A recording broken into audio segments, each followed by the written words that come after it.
Hello, good morning from ISIS Thailand, and warm welcome to everyone. We have today focused on bilateral relations between Thailand and Vietnam, contemporary bilateral relations, and this is marking the 45th anniversary.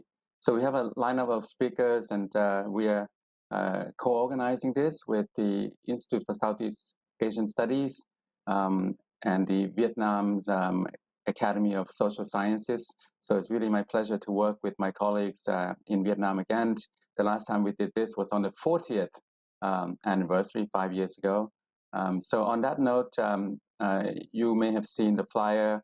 We have two speakers from Thailand and myself, and then Kun Kavi Chongkitawon. Kun Kavi actually took the initiative in organizing this on our behalf of ISIS Thailand. And then we also have Professor Ek Tangsamwattana, who will be providing us with some welcome remarks. So on that note, let me pass this proceedings over to my Vietnamese counterpart, who will moderate the session. Please.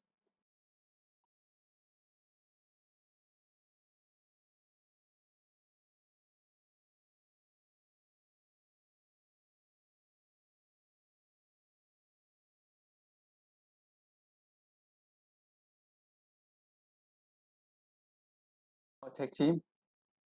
Okay, it's okay.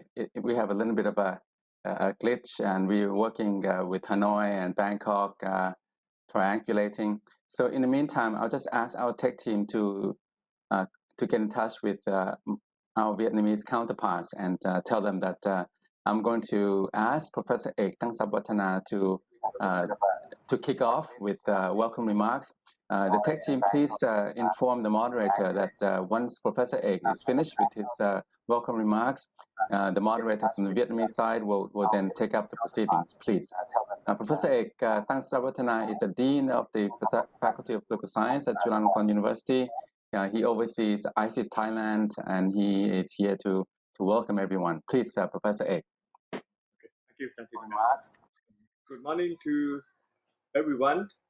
It is my pleasure for me to join this commemorative virtual conference to celebrate the 45th anniversary of Thailand and Vietnam relations, and to take stock while looking forward to future prospects and promising years ahead.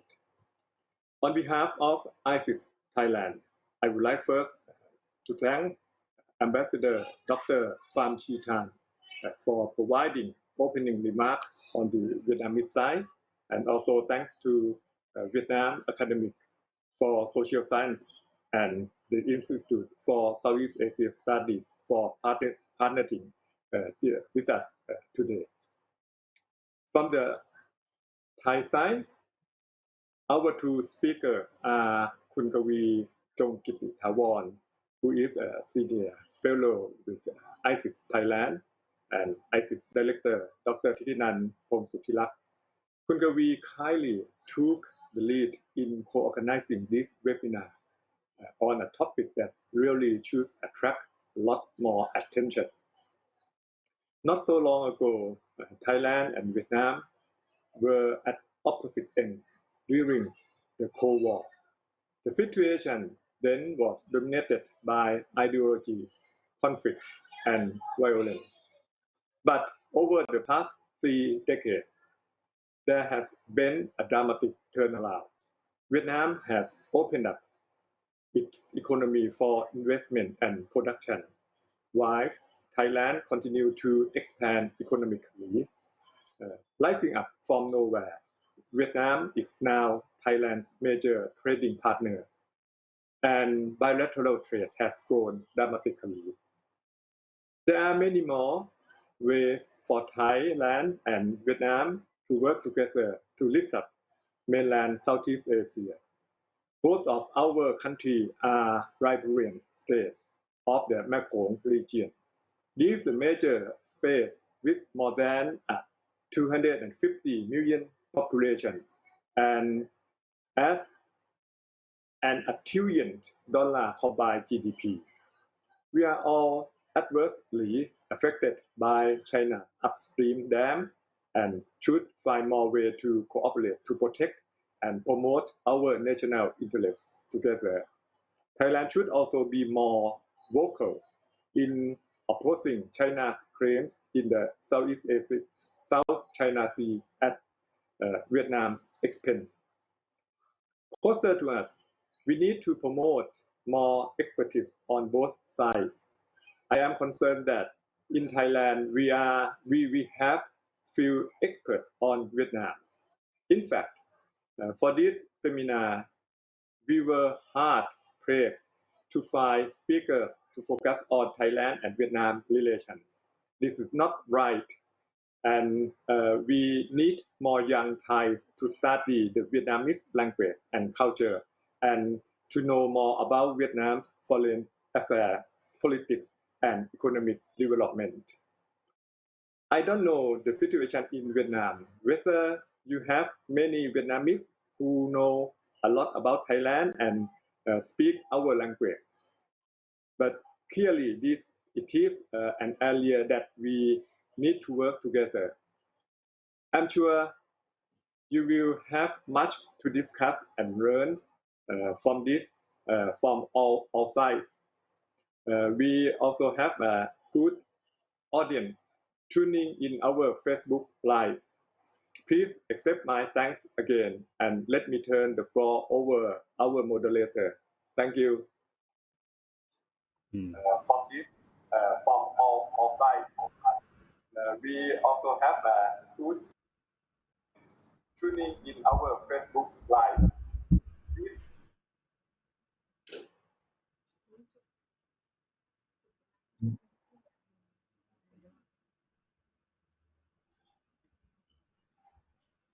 Mình nói chưa?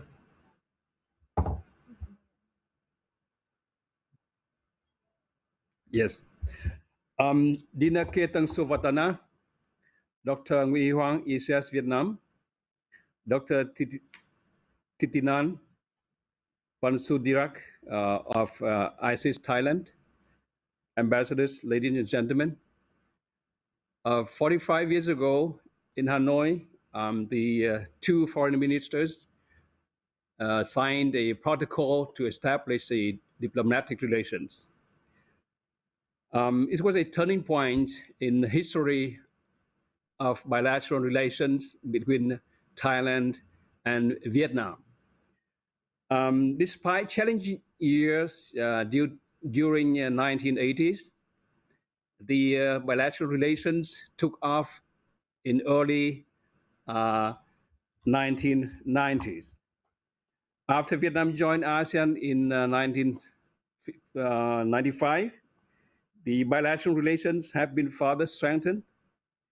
In 2013, Vietnam and Thailand established strategic partnership. It was hard to think 45 years ago that the relation between the two countries have developed strongly in almost all the areas.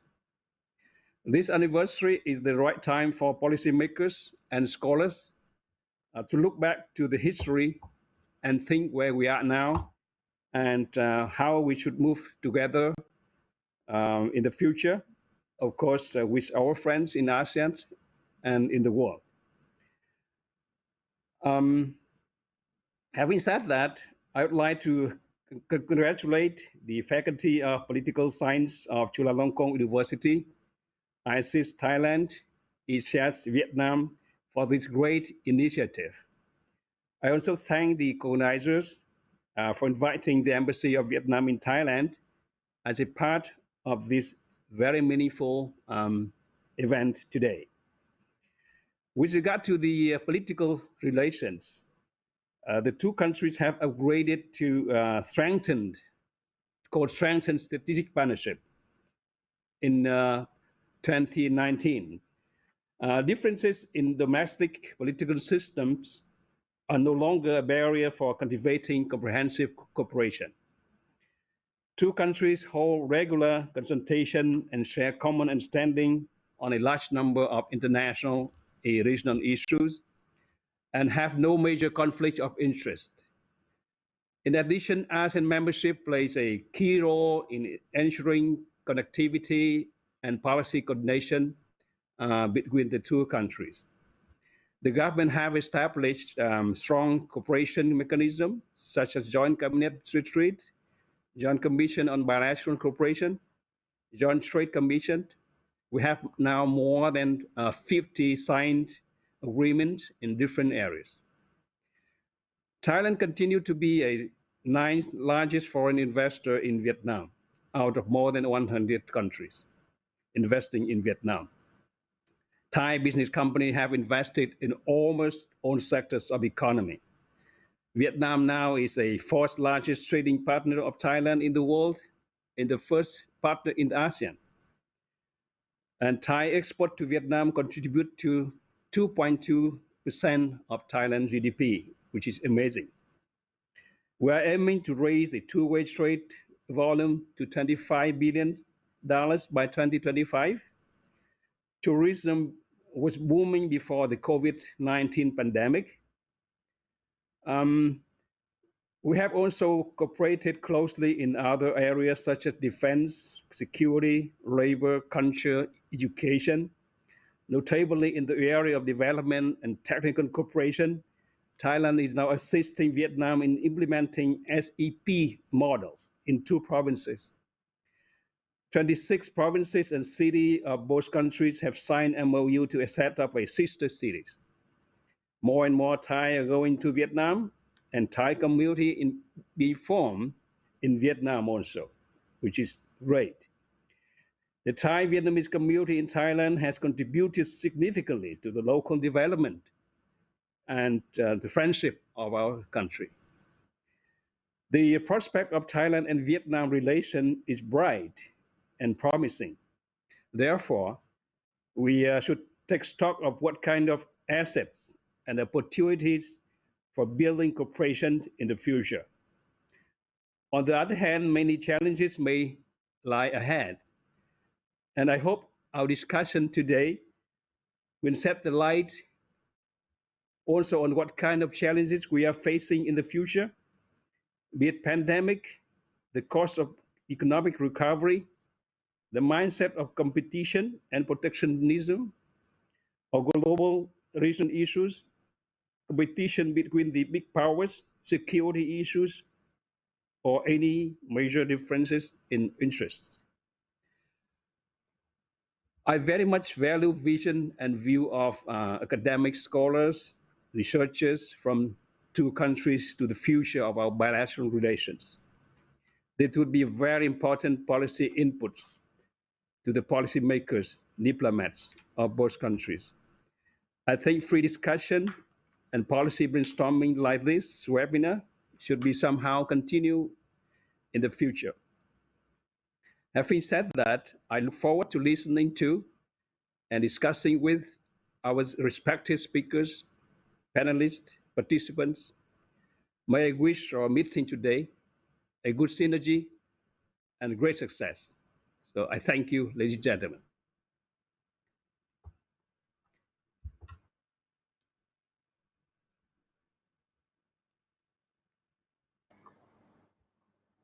Yes, thank you, Dr. Phan Chi Thanh, Ambassador of Vietnam to Thailand, and Excellencies Dr. Ake Tangsuvatthana, Dean Faculty of Political Science, Chulalongkorn University, Excellencies Ambassador Dr. Phan Chi Thanh, Ambassador of Vietnam to Thailand, and distinguished guests, panelists, and participants, ladies and gentlemen, very good morning.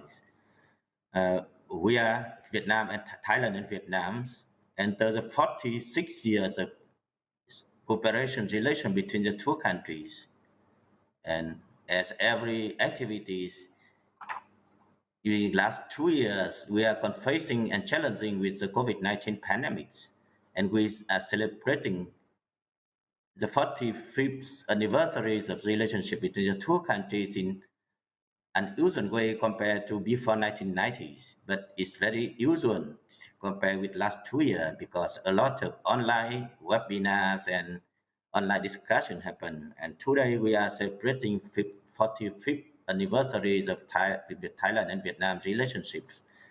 We are aware that the relationship between two countries is one of the very important in ASEAN, and we are heading to the futures. And for today's seminars, we are very happy to be in collaboration with Institute of Strategic and International Studies, Chulalongkorn Universities, to organize this very important event to celebrate the 45th years of anniversaries and to look for the future of the relationship between the two countries.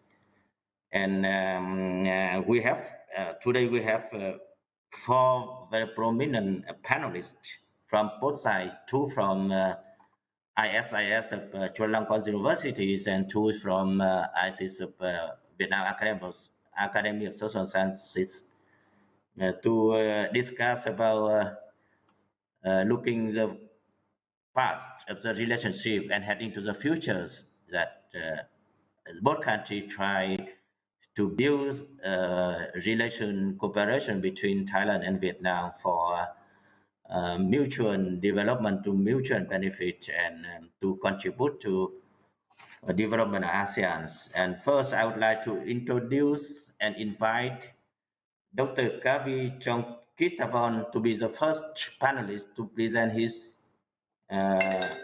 paper. Mr. Kavi Chongkitavon was editor-in-chief and executive director of Myanmar Times. He has been journalist for more than 3 decades covering Thai and regional politics. He began his career as a reporter in 1983 and became the paper foreign news editor in 1986. Then he was asked to explore Indochina first, bureau chief in Phnom Penh, Cambodia from 1988 to 1990s, and later on in Hanoi, Vietnam from 1990 to 1992. After years of Oxford University as a Realtor Fellow in 1994, he went to Jakarta and served as Special Assistant to Secretary General of ASEAN in Jakarta in 1995 before returning to journalism.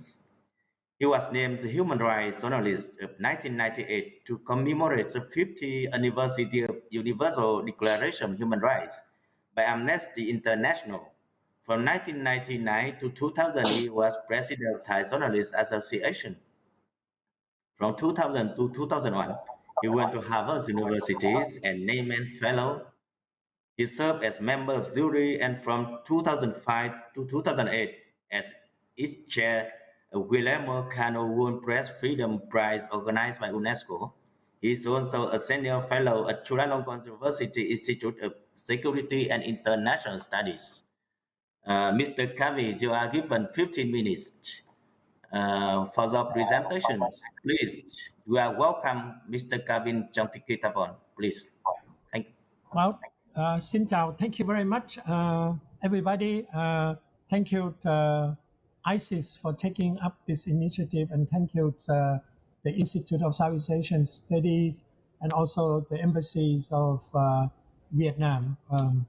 I'm really happy to be the first speaker on this important relation. I myself has a long history because I was the first correspondent from Thailand to establish office when I was a journalist at the nation.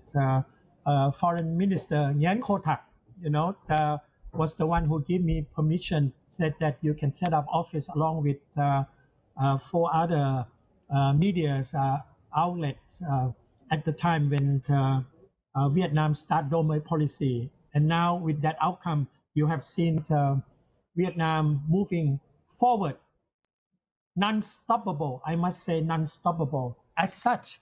So it's very important for us to take stock what has transpired between Vietnam and Thailand relation. I will share with you 4 slides with 2 pictures which will mark the important developments in history of Vietnam and Thai relation. Please, next slide. This is the pictures of Bak Ho. In Thailand, we call Lung Ho because Ho Chi Minh has came to Thailand in 1928 and stay in this Nakhon Phanom house. I visited there for the first time like 30 years ago, and I wrote about it. I still remember the most famous food tree that's Bak Ho or Lung Ho planted is still there. So anyone who visit the house now is much more decorated. It's very important tourist for Vietnamese and Thai alike. So that reminding us. Next, please. This is also very important pictures because Princess Mahachakri Sirinthorn visit Vietnamese embassy. This is remarkable in May 2016. That also marked a very important milestone because as the ambassador has said, Pham Thi Thanh has said that Vietnam has now cooperated with Thailand with sufficient economy philosophy. That is very new development which I will discuss. So Princess Sirinthorn also behind one of the projects because she was a former envoy of the UNESCO on helping with youth education and development. Next slide, please. Okay, this is I touch upon the dynamic of Thailand-Vietnam relation. I think both ambassadors have mentioned it. Actually, almost everything that I mentioned it, and Dr. Ek also mentioned it. But I want to elaborate a little bit because the strengthened strategic partnership is the world first use label. You know, it came from Vietnam. Thanks to Vietnam, because Vietnam and Thailand want to strengthen the relation and they want to find a unique word, phrase to depict. So they come out with strengthen. So it's the first bilateral strategic partnership in the world and also within the ASEAN context that I would like to say. So now, as you said, as Dr. Ek said, that from the Cold War, we are on the opposite side now, while we're on the same side. Not only on the same side, we are on the same boat. Almost we have to use the same steering wheels because we are moving in the same direction for peace and stability. And I think this is quite very important. And Dr. Ek mentioned about code of conduct. I must tell you that both Vietnam and Thailand are working together for the conclusion of the code of conduct. You know, every time there is some stumbling block, Thailand and Vietnam work out together. I remember because I have covered ASEAN negotiation on the South China Sea since 1992. And the most important thing came last year when Vietnam and Thailand cooperate to work out, smooth out the segment on South China Sea. And I think this year and the coming year, both countries will help each other to make sure that negotiation that will benefit both sides, especially ASEAN, will proceed. Ambassador Pham Thi Thanh has also mentioned that the two-way trade is targeting for 25 billion in the next 4 or 5 years. But I think there are much more potential. We can double the amount if there's some innovation, which I will relate it in my next slide. And just to tell you that Thailand, as Ambassador said, is the 9th investor, and I think potential in the future will move very quickly. I think within next year, Thailand will promote the investment inside Vietnam because the potential economic development, the rise of income in Vietnam is very good. For example, Central Group operate now 133 supermarkets in Vietnam. It's a very good sign. And also another important development, I think Thailand is working very hard to make sure so that both sides can meet for the joint cabinet retreat. This is very important because the Thai Prime Minister, I was told that, is very eager to meet the new Prime Minister, Pham Minh Chinh. So I think they would get along fine, but they have to find a suitable time, maybe later this year when they can meet face to face. It must be face to face. I was given a strong emphasis that the next JCR must be face to face. After some years of delay, we need to rechat and reconnect. And again, I'm happy because Ambassador also mentioned, Pham Sithan, that now young people of Thai-Vietnam get together because of the budget flight. Our Vietnam jet is very popular. In fact, I even use Vietnam jet when I travel to countryside because it's cheaper than not domestic airline, and all the planes are very new. And finally, if you notice that, I just want to tell you that now, Vietnamese consumer product, because of the increased trade and access to a local market, now you can buy Vietnamese instant coffee is very popular, G7s, and also some dry fruit, very famous, and also some yogurt. I like Vietnamese yogurt because it's soft and very light. And these are the things that is coming, but it will going more and more. Next slide. So I want to move forward because I think the past, some of you has been mentioned. Now both sides are working hard to make sure that they maximize the regional comprehensive asset cooperation. But Vietnam was far ahead of Thailand because Vietnam has participated in all kinds of free trade agreement, and especially high end.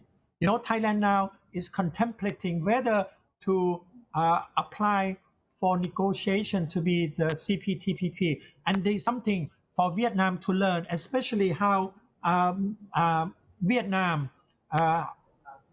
has the ability to manage and to negotiate with the advanced country and then being accepted as a member. I think we should learn, because there are a lot of criticism from the Western country on the standard of labor in Thailand and other human rights issues. I think Vietnam can give us a good practice, and Vietnam has almost, a country that benefit from free trade, over 54 countries, my last count.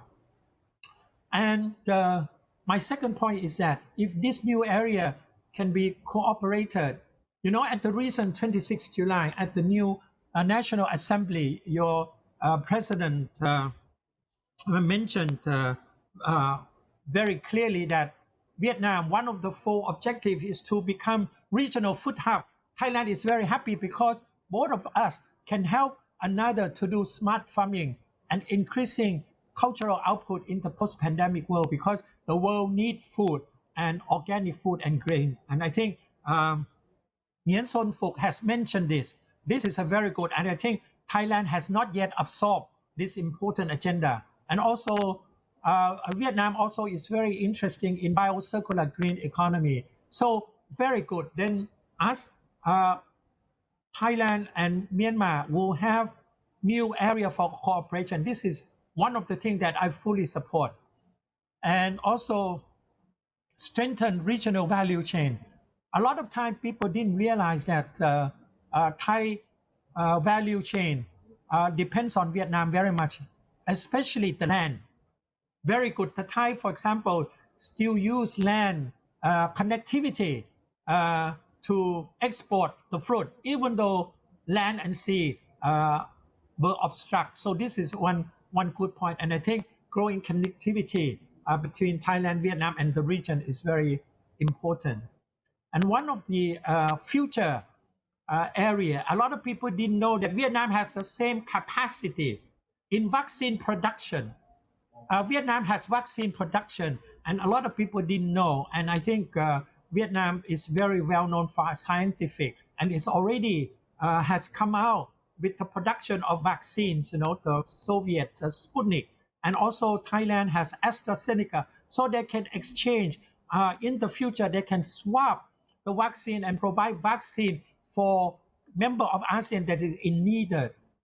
Under ASEAN bilateral cooperation, that would be great, because now just 2 days ago, ASEAN agreed to use the rescue fund, 10.5 million to secure vaccine under the COVAX, which is very nice, it's a collective. But Vietnam and Thailand could do even more.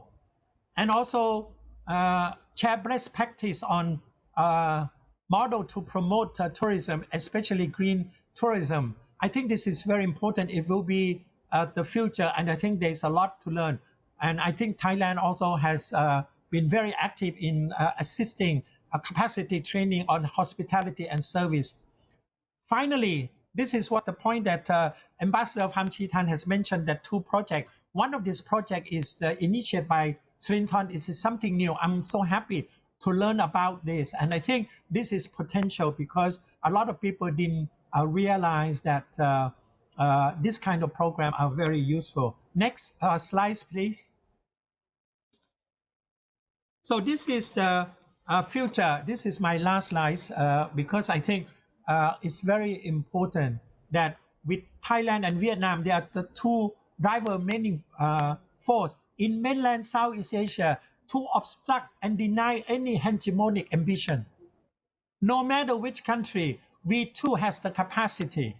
And that is why it's very important that both of us work together to facilitate whatever the rivalry between China and America, turn their confrontation, perceived threat into collaboration and cooperation. There are areas of cooperation, particularly in the Mekong and also under the ASEAN outlook in the Indo-Pacific. And remember, without collaboration of member country, ASEAN outlook will never come out because when it was first read, it was shut down. It was Indonesia and Thailand together with other ASEAN countries that helped revive it in 2000, at the end of 2018 and 2019. They were able and agree. And another important point is Mekong. I remember the Prime Minister of Vietnam at the last Mekong summit. He was the one who said that there is the so-called Mekong way of life. Mekong way of life.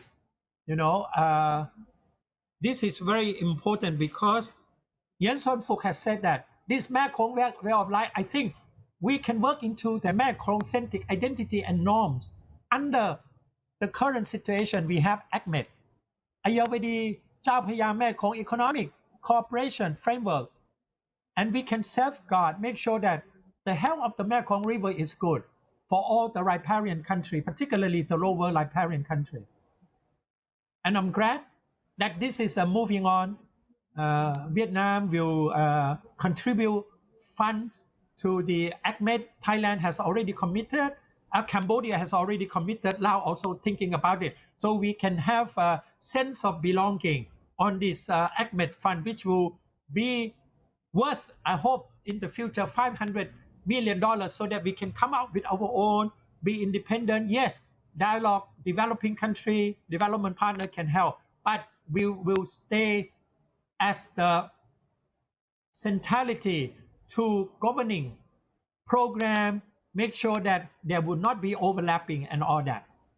And also I'm happy that Ambassador Pham Chi Thanh has mentioned also sister city. Now we have 13 pairs. We can double that within the next 4 years because nobody can stop that, because after the post pandemic, with both countries receive jabs and all that, there will be the influx of tourists, especially young people on both sides. You know, I have learned that a lot of young tourist guys from Vietnam have mastered the Thai language, and now they're in the website. You can hire young, very dynamic tourist guy who are students study Thai. If you travel in Ho Chi Minh, Hanoi, and Da Nang City, so that is a very good. For me, I think this already mentioned by the ambassador, that is the SEP. One of the SPT project is in Thai Nguyen provinces in Phu Long. That is a very, very good project, and I hope that this is continuing, and I'm glad that the new ambassador, he is working on it very hard, and this is an excellent program that will cement Thai-Vietnamese relation even further. And I have my some sort of dream, you know. I hope that now we are strengthened strategic partner. We can have a 2+2 meeting between the foreign minister and defense minister, because as Ambassador Pham Chi Thanh said, political and strategic cooperation is one of the new area of cooperation. And finally, I think both of us, because of our effective mitigation and protection and fight with the COVID-19, even though now Thailand is facing upstick surge of COVID-19, I hope that both of us can help to shape the COVID-19 summit in September at the UN, because both of us have already set the example. This is all I want to say. Thank you very much. Cảm ơn nhiều lắm. Thank you.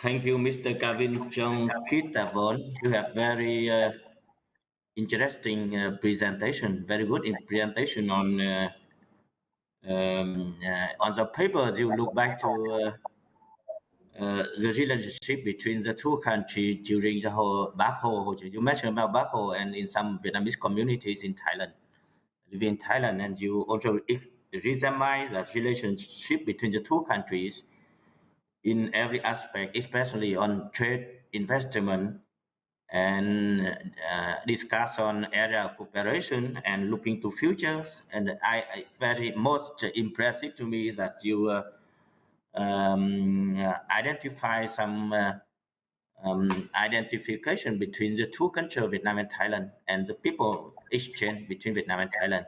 And you mentioned about that you like Vietnamese yogurt, and some people also comment on Facebook also like Vietnamese yogurt. Also from Vietnam side, also I think many Vietnamese people also like very much Thai food, and that also paves the way for the future cooperation between two countries. And so recommendation for future cooperation between the two countries, I think it's very important input for policies, not only from Thailand, also in Vietnam. Thank you very much. And to continue, I would like to introduce and invite Dr. Võ Xuân Vinh from Vietnam to present his paper. Dr. Võ Xuân Vinh is the Deputy Director of Institute for Southeast Asian Studies of Vietnam, Academy of Social Sciences. His PhD dissertation was the first in Vietnam to focus on India-Lucas policies. His latest research in Vietnam, India Maritime Cooperations, the Maritime Affairs Journal of National Maritime Foundation of India. He has undertaken various research on India foreign policies, India-Lucas active policies, India-ASEAN and India-Vietnam relations.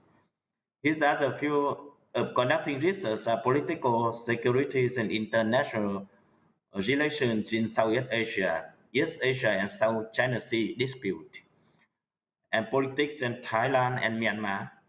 He had presented his research paper in national and international conference in various topics. He has also contributed articles in international journal in India and in some other journal in the region and world. He now conducting research on maritime issues in South Asia, India-Lucas policies, and Myanmar and Thailand international relations. He is also the student who study Thai language and can speak also Thai language, Indian language, English and Vietnamese very well. Please welcome Dr. Võ Xuân Vinh, please. Thank you so much, Professor Hoàng, for the kind introduction. His Excellency Mr. Phan Chi Thanh, the Ambassador of the Socialist Republic of Vietnam to the Kingdom of Thailand. Dr. Ep Tang Sap Watana, the Dean of Faculty of Political Science, Chulalongkorn University, eminent speakers, valued audiences. I will present my paper on Vietnam-Thailand ties in the field of political and security. This year, Vietnam and Thailand celebrate the 45th anniversary of the diplomatic ties. The progress of Vietnam-Thailand relationship in the recent decade, especially since the establishment of strategic partnership in June 2013, was a result of long history link between the two peoples. In the context of Vietnam-Thailand strategic partnership, the Asean Community establishment, the forming of new regional order Indo-Pacific, and the emergence of non-traditional security threats, among others, Vietnam and Thailand have opportunity to follow retrospecting the development of Vietnam-Thailand relations might begin when examine the prospects for the Thais in terms of political and security in the coming years. Next slide, please.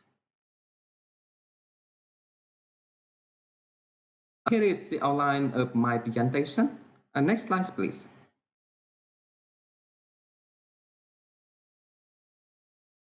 Historical evidences show that the merchants from Siem came to ask for trade with Đại Việt in 1149, and Vân Đồn port in the northern province of Quảng Ninh became a trade exchange hub between Đại Việt and Siem. In 1182, invoice from Siem was sent to establish a diplomatic relation with Đại Việt.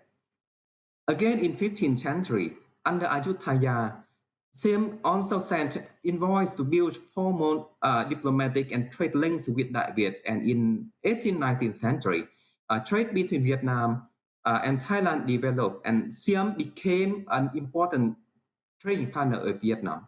Having experienced historical events, diplomatic ties between Socialist Republic of Vietnam and the Kingdom of Thailand were established in the 6th August 1976, exactly 45 years ago. Vietnam and Thailand were then in the state of confrontation related to Cambodia issues from 1979 to 1989. However, the settlement of Cambodian issues and the end of the Cold War opened a new era in Vietnam-Thailand relations. Next slide, please. Now we come to current situation of Vietnam-Thailand political and security ties. At bilateral level, Vietnam and Thailand ties have been upgraded and widened. The ties between them were upgraded to the strategic partnership in 2013, and only 2 years later, their relationship was elevated to an enhanced strategic partnership. The elevation of Vietnam-Thailand relationship reflects the mutual trust and confidence between the two countries. Vietnam-Thailand relations have not been interrupted, although in recent years, Thailand's political situation has been unstable at times. Thailand was the first ASEAN member state and the 10th country in the world to establish strategic partnership with Vietnam. This is a very important point that reflects the confidence and trust between the two countries. In the joint statement between Vietnam and Thailand in 2013, two countries agreed to enhance mutual trust and understanding through exchange of high-level visits and strategic political dialogue, maintain sound political ties as a solid foundation for the development and strengthening of cooperation in other areas. Two countries also built different bilateral political security cooperation. For example, the joint cabinet meeting held for the first time in 2004 under Zinglak's government and Chan O-cha government. Thai and Vietnam also organized joint cabinet meetings. And Vietnam and Thailand also established a joint committee on bilateral cooperation as well. Thailand and Vietnam also had the bilateral political consultation, which launched in 2011 and then enhanced to bilateral political consultation at deputy foreign minister level.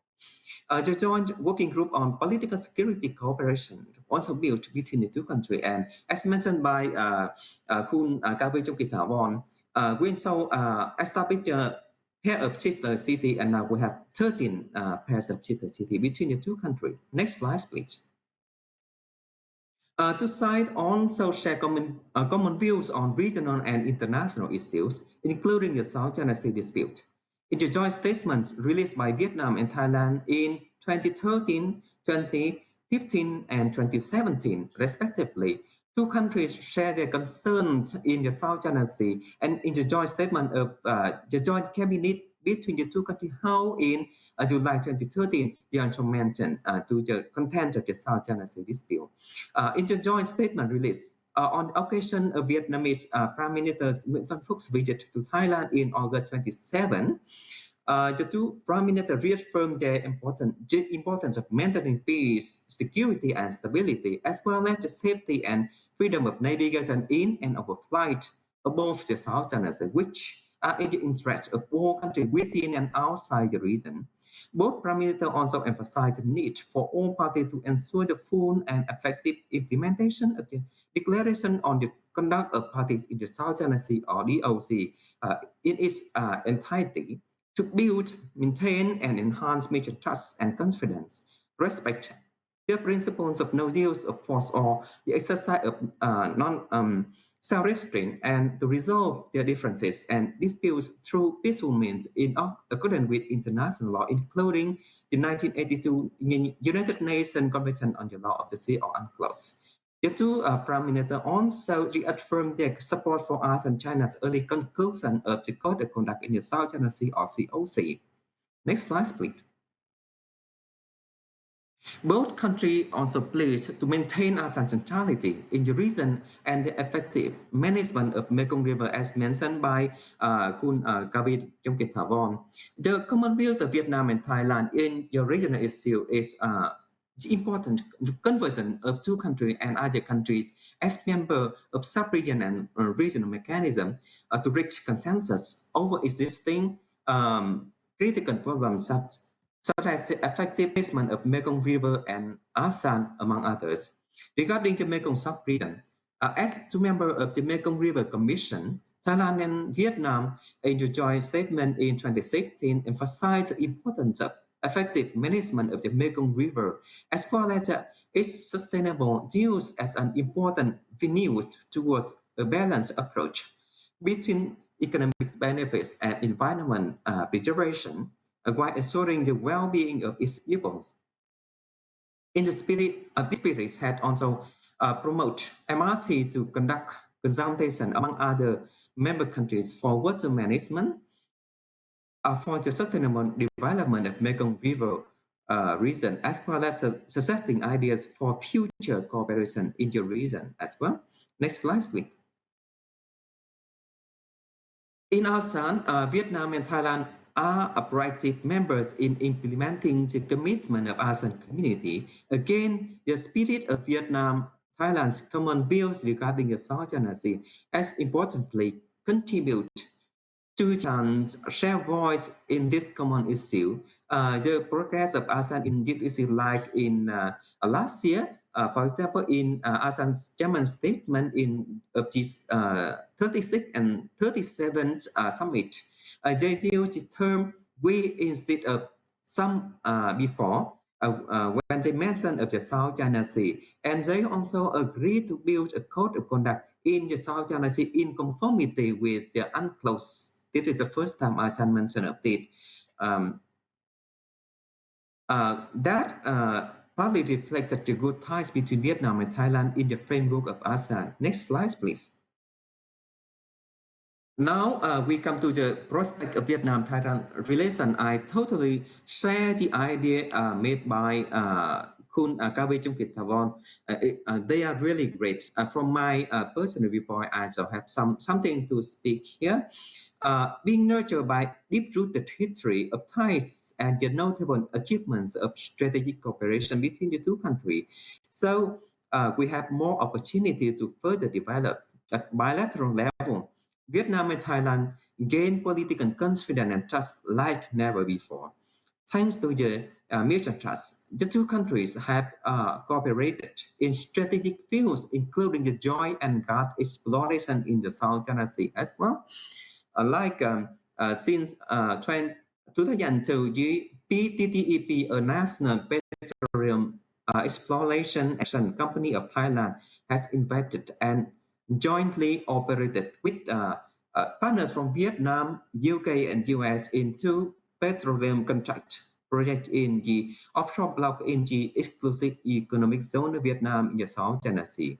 Both projects have gone into commercial product already, and PTTEP is also participating in the gas project in one block together with partners from Vietnam, US, Japan, in Vietnam economic exclusive economic zone as well. From my personal viewpoint, the continuity of the Thai PTTEP joint project exploration in the South is the reflection of Thailand's building and protecting the international, including the unclosed 1982. Next slide, please. At regional level, there are fields of further cooperation between Vietnam and Thailand. Mekong region and South China Sea dispute are two of them.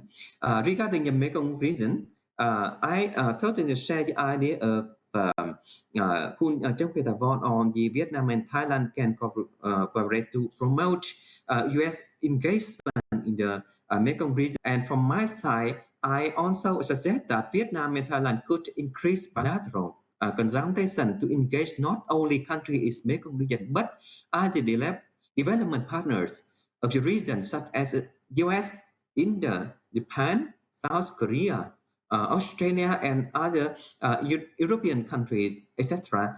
To Vietnam and Thailand should think establishing the Mekong Development Partners dialogue, which could be held annually by rotation among Mekong countries. Related to the South China Sea dispute, Thailand proved to be a responsible ASEAN member state regarding the South China Sea dispute, although it is a non-claimant. In the Ministry of Foreign Affairs annual report in 2013, Thailand committed to promoting a full and effective implementation of the DOC and pushing for the progress of the negotiation on the COC. Thailand also supports the resolve of the dispute through peaceful means in accordance with international law. When it saw the event of the Philippines bringing the dispute with China to the Arbitration Tribunal under the UNCLOS, as a national position of the Philippines to exercise their right to explore peaceful avenues to settle the dispute. The progressive of this South China Sea content in ASEAN chairman's statement in 2019, which organized in Thailand, it was also reflect the responsibility of Thailand regarding this sensitive issue in one hand, and protecting Thailand's benefits in the South China Sea in the other. Importantly, contribute to promote Vietnam-Thailand relations in coming years. Although there are challenges such as the instability of Thailand's politics at times, and the growing tension arising from the US-China competition, and especially the severe impact of the COVID-19 pandemic, the stability and development of Vietnam-Thailand relations over the decades promise a brighter future for the relations between the two countries. I stop my presentation here. Thank you very much for the kind attention. ขอบคุณมากที่รับฟังนะครับ Thank you. Thank you, Dr. Võ Xuân Vinh. Very insightful presentation on the relationship between Thailand and Vietnam. Dr. Vinh looked at the political and security issues. In his presentation, he also looked back to his visit history of the relations and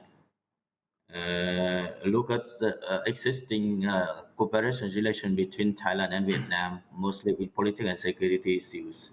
The most important thing he emphasized on both countries have very responsible on some issue in not only at bilateral level, but also in multilateral level, and also in ASEAN, especially on South China Sea issues and some political and security issues. And he also emphasized on the active role of Thailand in supporting multilateral mechanism in solving South China Sea issues, and I think that's very important point for providing some policy input in his paper in prospects of relationship between the two countries. Thank you, Dr. Vinh. And Thank you. next, I would like to introduce and invite Professor Thitinan Pongsuhirat. I hope that I pronounce his name correctly. Thitinan Pongsuhirat is both professors and directors of the Institute of Securities and International Studies at Bangkok Chulalongkorn University. He was born in Thailand and grew up in the multilingual and multicultural backgrounds, attended high school and universities in California, followed by postgraduate studies at Johns Hopkins School of Advanced International Studies and London School of Economics, where he obtained his PhDs on the political economies, and in 1990 Thai financial crisis, which was awarded the UK Best Dissertation Prize. Thitinan has held visiting position at AIS, Stanford University, Yangon Universities, Victoria Universities in New Zealand, and universities in Tübingen in Germany. He currently serves as several editorial boards of academic journals. He has authored a host of articles, books, book chapters, and over 10,000 of editors in mass media such as Bangkok Post, Straits Times, Nikkei, Asian Review, South China Morning Post, International New York Times, and Project Syndicates. His sought-after views have appeared in international media, including CNN, BBC, Bloomberg, CNBC, Al Jazeera, and others. Thitinan regularly provides briefing to investor, business, conference, diplomatic missions, and corporate boards on domestic politics and geopolitics in Thailand and ASEAN. In 2015, he was awarded the Prize for Excellence in Opinion Writing from Society of Publishers in Asia.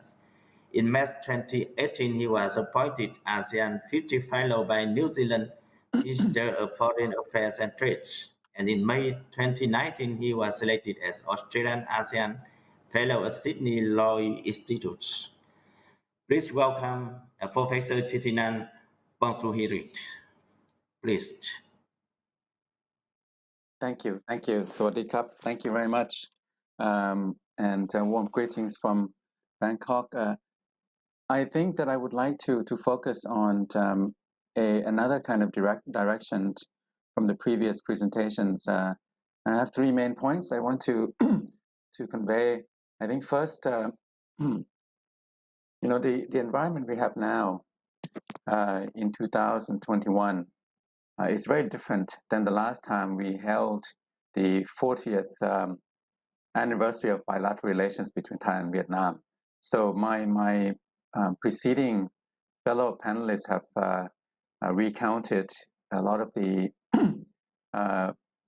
data, the trends that have been buoyant, promising in bilateral relations. But compared to 5 years ago, I think that we have to recognize that the situation now is very different. So first, let me just point out the differences in our respective environments and in our combined landscape in Southeast Asia. 5 years ago, Dr. Huang and my fellow panelists and audience members, you can recall in 2016, in July 2016, back then, the situation around us was much more promising. The Permanent Court of Arbitration had just ruled against China in favor of the Philippines, and indirectly, to the benefit of Vietnam. I think Philippines and Vietnam were at odds with the Chinese artificial islands and reclamations, and also the weaponization. So that was a big decision. In 2016, ASEAN was looking good and up and up, meaning there was an ASEAN community, ASEAN economic community, ASEAN political security community, ASEAN socio-cultural community. This was the ASEAN Charter, and it looked like ASEAN was going somewhere fast and up. ASEAN at the time was over 600 million population with more than $2 trillion combined market. And Thailand and Vietnam were poised, were instrumental and looking very much part of the picture of the ASEAN growth, successful growth story, that narrative. Compare that to now in 2021. My first point is that the environment around us within Vietnam, within Thailand, does not look good, including in broader Southeast Asia. So, look at our situation in Hanoi and Bangkok now. We have lockdown restrictions. The COVID-19, the pandemic, the coronavirus pandemic. I think we have to recognize that this is a existential threat and risk to the success stories of Thailand, Vietnam, and ASEAN and broader Southeast Asia.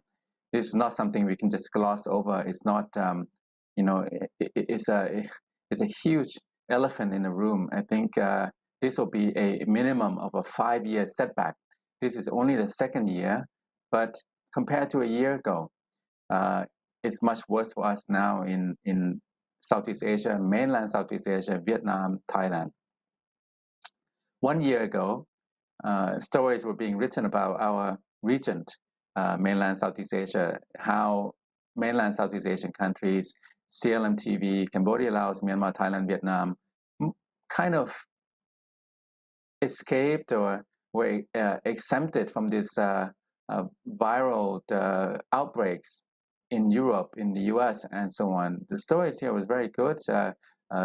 Almost zero, single digits infections. And at that time, a year ago, if you look at the coronavirus worldometer data, we ranked very well. Vietnam was almost at the bottom of the league. Thailand was near there, Cambodia, Laos.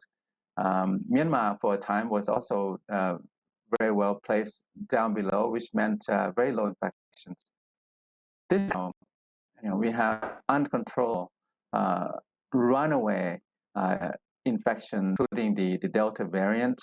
In Myanmar, in Thailand, keeps recording higher numbers of infections, and Vietnam also still from a very low base. Still, I think still very much under good management, under control. But the numbers have seen very high spikes over the last 1 month alone.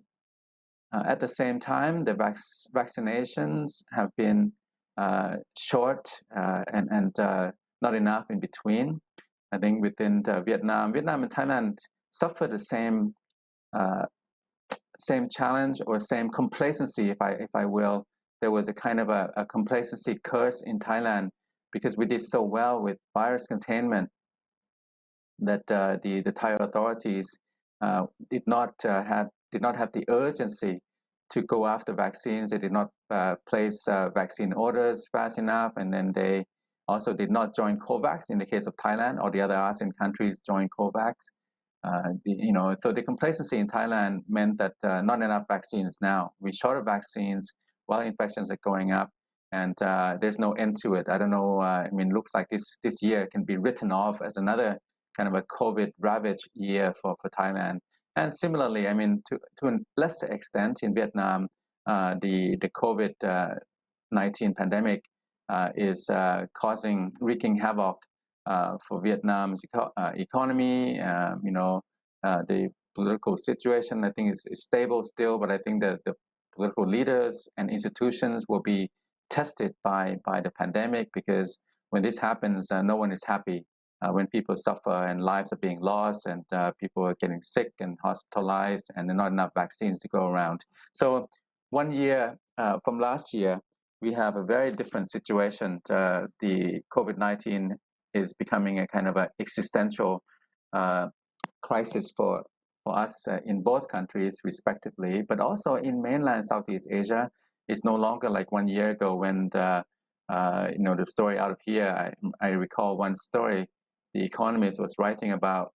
The Economist magazine was wondering how could it be that the world was being ravaged by COVID-19, by the virus, but mainland Southeast Asia was unscathed and insulated. So they had, some speculation about Buddhism, maybe partly, and then the lack of human contact for greetings and so on. But now we have been hit hard now with COVID-19. But beyond just Thailand and Vietnam, we're seeing spikes in Cambodia, Laos, and just runaway, uncontrollable. I mean, Myanmar is being discussed, being talked about as a super spreader state. I mean, this is a country of 55 million. They had a coup in military coup, shocking military coup on February 1st. It's been 6 months. So Myanmar is a big question mark. And then you look at Indonesia, it's a kind of a hub of infections now. Philippines, Malaysia is under severe lockdown. The numbers there are also very grim. Singapore is the only country that's kind of managed this. Well, a year ago, it didn't look so good, but 1 year on, the Singaporean leaders, I think they've planned it well. They've got the vaccines and they've undertaken measures that I think will enable them to probably reopen on a stronger footing than any other country in Southeast Asia. So, what we need to do on the virus containment, continuing virus containment measures and vaccination drives and rollouts, we have to think of this COVID-19 first is a medium-term, longer-term pandemic threat. We've been talking about non-traditional security threats for a long time. This is here now. This is the threat. This is a imperative existential threat that can end. It can spell the end of the ASEAN success story. It can undermine Vietnam's and Thailand's economies for the next decade. So we have to see this as a medium-term, longer-term threat, existential threat.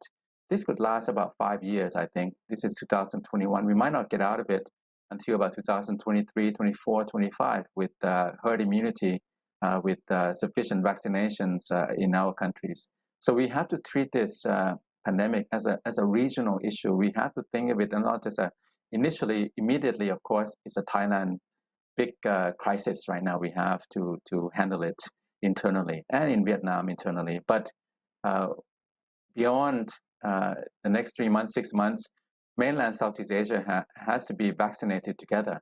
There are Myanmar workers in Thailand, Laotians, some Vietnamese, a lot of Cambodians. And so unless we are vaccinated together in a medium, longer term, our economic and growth prospects cannot be fully restored. So the first point is about this pandemic is really different, the milieu environment than we had 5 years ago. Nobody's talking about the ASEAN Economic Community now. It's about handling the pandemic crises in different countries. But I think moving forward, we have to see it in 2-3 years' time as not just individual crisis management among ASEAN member states, but also as a regionalization of vaccinations, of herd immunity. So that's the first, I think, focus I want to delve into a little bit and not to gloss over. I mean, there's a lot of good data. There's a lot of positive trends and contours, and I think the previous speakers have talked about that. We talked a lot about that 5 years ago, but this year, this time, 5 years on, at the 45th anniversary of contemporary bilateral relations, I think the situation is much murkier, and I think much more alarming moving forward. Second point, there's a lot of talk about Vietnam and Thailand, not in cooperative terms. A lot of anecdotes I can tell you. I talked to fellow academics, a lot of the diplomats and the business people, and Thailand is yesterday. Vietnam is tomorrow. Vietnam is attracting FDI more than Thailand. I think American companies, when they leave China, when they look at Southeast Asia for the promising growth prospects here, for rising, expanding middle classes and good demographics, younger population, they're looking at Vietnam. Vietnam is becoming a new hub for investment, and Vietnam is surging ahead as some news reports have noted on certain sectors like renewable energy. Vietnam has political stability.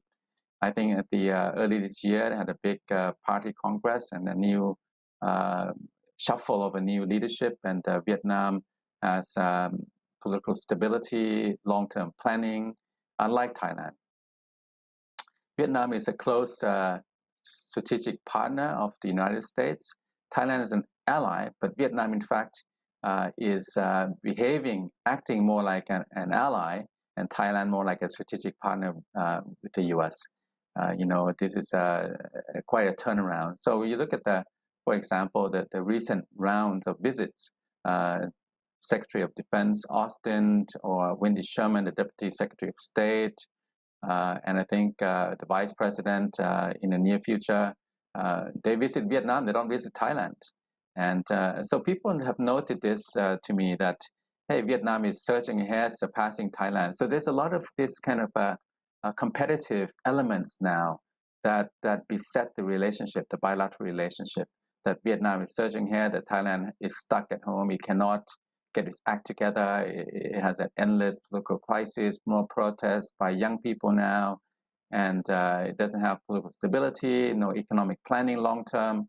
So this is all true, by the way, within Thailand, but the competitive element within the relationship, I think we have to bear in mind that somehow Vietnam and Thailand have to find ways to not be caught and stuck in a zero-sum situation. We need to have a positive sum and a kind of a win-win.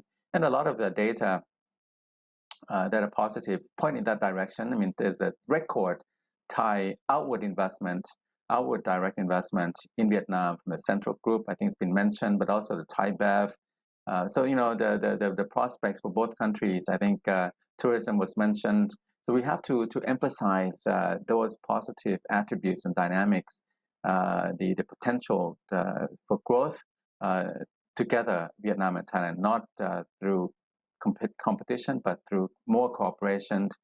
So we have to be mindful of that.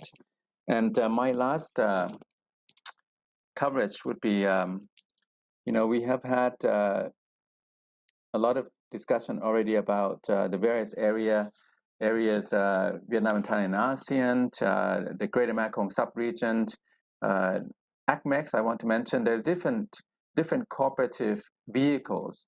I mean, on the trade side, Thai-Vietnamese trade has risen in 25 years from 500 million to over 20 billion. And I think the aim now is to get it to 25 billion US dollars two-way trade by 2025. But there are other cooperative vehicles. We also can look at the ACMEX, the Ayeyarwady Chao Phraya Mekong Economic Cooperation Strategy, the Mekong River Commission, MRC, has been mentioned. The La Chang Mekong Corporation, I will discuss this a little bit, in competition with the MRC. ASEAN has been divided. And these divisions, we can pretend that they don't exist, but in fact they really do, and they've been deepened, they've been exposed more and more. The latest being over Myanmar. It's taken ASEAN 6 months to come up with a special envoy on Myanmar. But the divisions of ASEAN, I think, is becoming a little bit geographical as well. South China Sea, the Mekong region, mainland Southeast Asia, maritime Southeast Asia, and Vietnam is unique. It is the sole exception in this mix for being betwixt and between. On the one hand, South China Sea, Vietnam is a maritime power, maritime player, but it's also in the mainland neighborhood. Vietnam is a downstream country in the Mekong. I would say the Mekong dynamics, the Mekong challenges, the Mekong region. Their upstream dams have been built by China, and China is hogging the waters, affecting adversely the communities down in Cambodia, Vietnam. So the La Chang Mekong Corporation, LMC, we need to find ways between Thailand and Vietnam to address the LMC, because the LMC is being imposed, in my view, on the Mekong countries at the behest of China, to the advantage and benefit of China. And there's ACMEX that I think has been revived and it's showing some potential as a kind of a alternative way to organize and govern the regional framework around the Mekong region. I think Vietnam has interest in both sea and land, but Thailand can put more resources into South China Sea focus, code of conduct. I think when Cambodia chairs ASEAN next year, much more needs to be done to finish the code of conduct. But Cambodia had the chairmanship 10 years ago, and that was not a very good outcome for the COC and for ASEAN in view of China's assertiveness in the South China Sea. So, there's a lot of cooperative vehicles that Thailand and Vietnam can work with. But I would just highlight the COC and also the ACMEX and the MRC as opposed to the LMC. A lot of common interest between the two. I want to wrap up now, and we have to be realistic. We have to face the issues, risks, and challenges head on. I mean, this is a difficult time. We've had a good run in the recent past, but unless we get around this, overcome this COVID pandemic challenge, I think this could be a debilitating setback for Vietnam, for Thailand, for mainland Southeast Asia, and for ASEAN, Southeast Asia as a whole. Thank you very much. Thank you, Professor Wangsudhirak. It's very insightful discussion on not completely concentrate on Thailand and Vietnam relation, but also Professor Thitinan discussion is quite broad on from pandemic crisis in ASEAN, especially in Thailand and Vietnam and inland ASEAN countries. And also he emphasized on Vietnam and Thailand in some collaborative terms between ASEAN and between Thailand and Vietnam. Most impressive is that he concentrate on how there are some that Vietnam and Thailand and Vietnam should not be in competitive position, but also in more collaborative, because now the two countries choose different path approaching some power, especially to US and China. And also he emphasized on the country, not only ASEAN country, but also Thailand and Vietnam should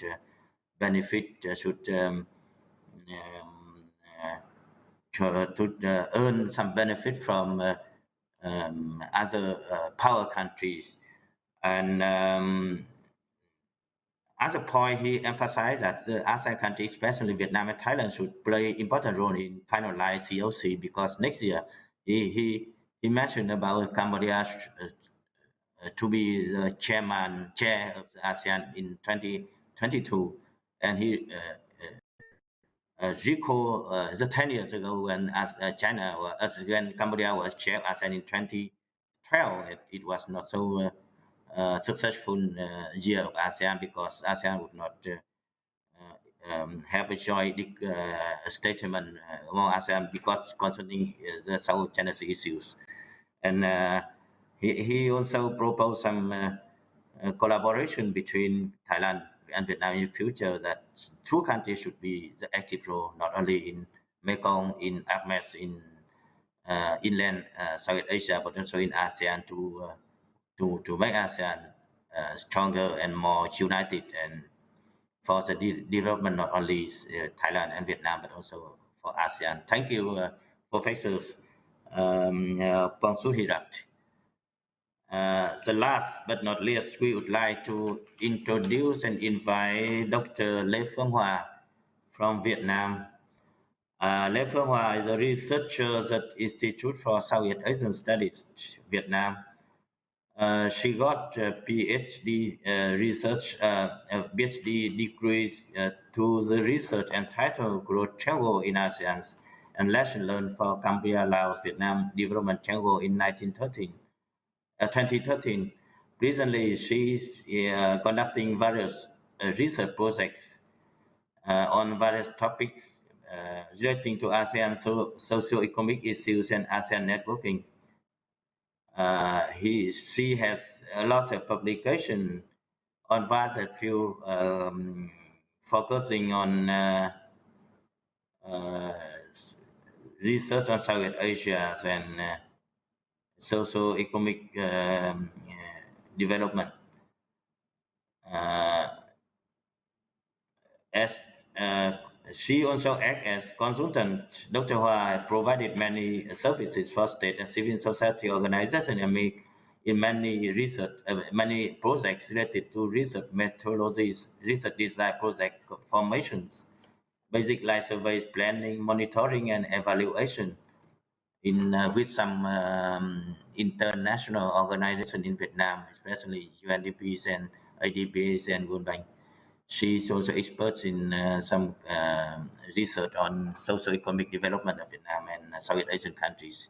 Please welcome Dr. Lê Phương Hoa, please.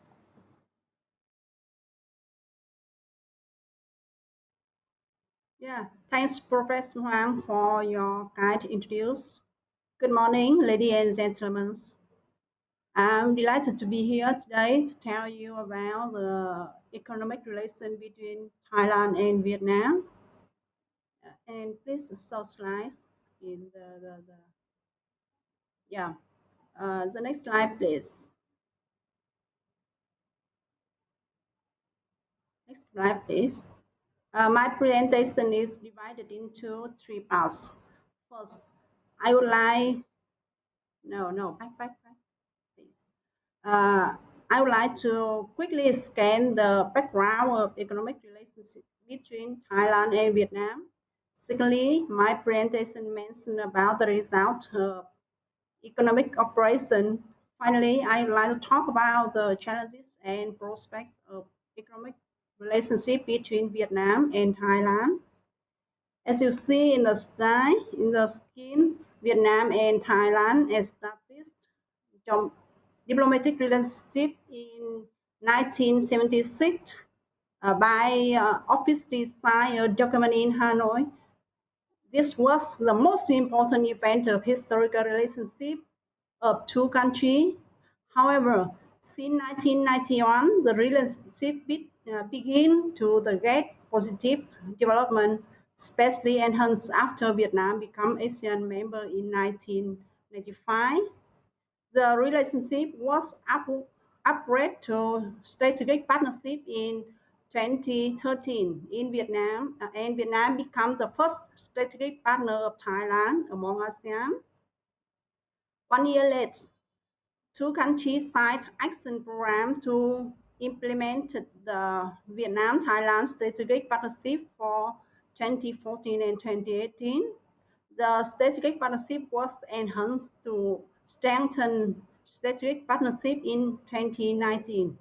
That was driven the bilateral relationship forward a new height and stronger strategic and economic components.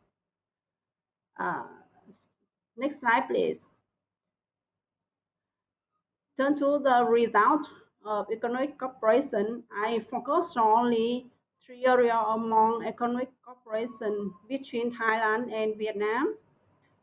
This is bilateral trade, investment, and tourism. Next slide, please. Regarding bilateral trade, although Thailand's political situation has been instant over the year, the two-way trade between Vietnam and Thailand continues increasing annually from about 10 billion in 2014 up to 17 billion in 2018. However, due to the COVID-19, bilateral trade between Vietnam and Thailand have slightly decreased. It get only 7.1 billion US dollar in 2019 and down 5 billion US dollars in 2020. However, the bilateral trade increased 20% in the first 4 months of 2021 is compared to the last same periods. Next slide, please. And you can see the figure in 2019, Thai export around 11.8 million US dollars to Vietnam, with the main product such as car, food, and air conditioner. During the last 24 years, from the year Vietnam become officially member of ASEAN country, the Thai to Vietnam increase annually rate about 40.4%. That raised from 466 million in 1995 to 11 billion in 2019. Is very impressive number. Next slide, please. Meanwhile, the export from Vietnam to Thailand is not much if comparing the number from Thailand to Vietnam. In 2019, Vietnam export only 5 billion to Thailand, with the main products as broadcasting equipment, crude, petroleum, telephone. During the 20 years, the export of Vietnam to Thailand was increased at annually at rate of 22%. You can see, according to the statistics of trade between two sides, Thailand has been the country that achieved a surplus. The value of Thailand trade surplus with Vietnam surged from 3.9 billion US dollars in 2014 to 6 billion US dollars in 2019. The trade surplus shows that Thailand has exploited Vietnam market better than Vietnam too. Vietnam was the fifth largest trading partner of Thailand after China, Japan, US, Malaysia. Meanwhile, Thailand was seventh largest trade partner of Vietnam after China, US, Japan, South Korea, and Taiwan. Vietnam and Thailand both signed to boost trade targets of two countries, and they set target of 25 billion US dollars by 2025 as a part of effort to boost economic ties between two ASEAN members. Next slide, please. Regarding investment, Thailand is one of the countries setting investment cooperation relations with Vietnam very early, as soon as Vietnam launched the open door policy to attract foreign investment in late 1980s.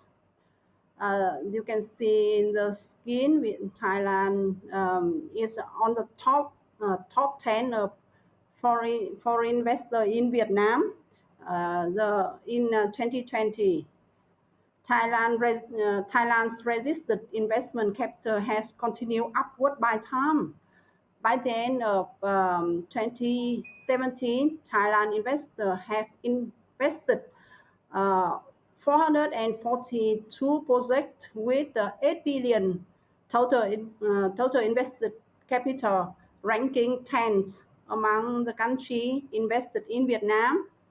But up to now, by the end of 2020, Thailand has one among 9 top investors in Vietnam with a total investment of 12.8 billion in 600 projects. Next slide, please. This is two big countries in Thai. We can invest in Vietnam. Amata Industry Park in Bien Hoa Industry Park since 1993 on CP in 1993 in CP. Amata in 1994 and CP since 1993. In terms of investment field, invest from Thailand into Vietnam focus mostly on the processing industry, accounting for 87% of total registered investment capital profile. The second largest FDI attraction from Thailand is wholesale and retail, accounting 3.3% of total investment capital. Regarding agricultural sector, Thailand's invest ranking the first among ASEAN countries in Vietnam, account for 44% of total investment capital of the whole ASEAN country. Thailand's investment project has been present in many provinces and cities of Vietnam, especially in Bà Rịa Vũng Tàu, Vĩnh Phúc, Bình Dương, and Ho Chi Minh City. Some company has large scale of investment capital such as CP, Stada, Long Binh Development Joint Venture Company in Dong Nai, TCP, and a lot of company in the more than 600 project.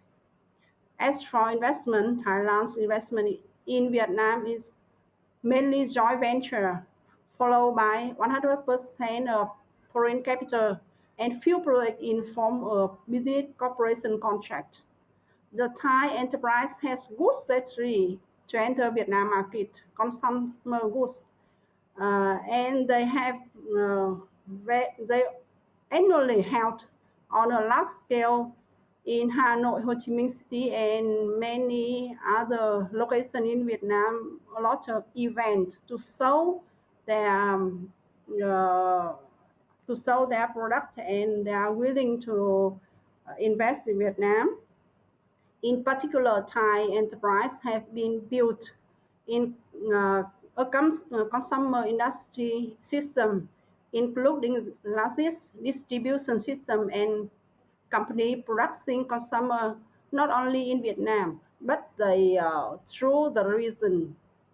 Regarding the retail sector, Vietnam market has attracted quite a few major Thailand investor operation hypermarket, convenience store, shop mall, and supermarket, including TCC Group.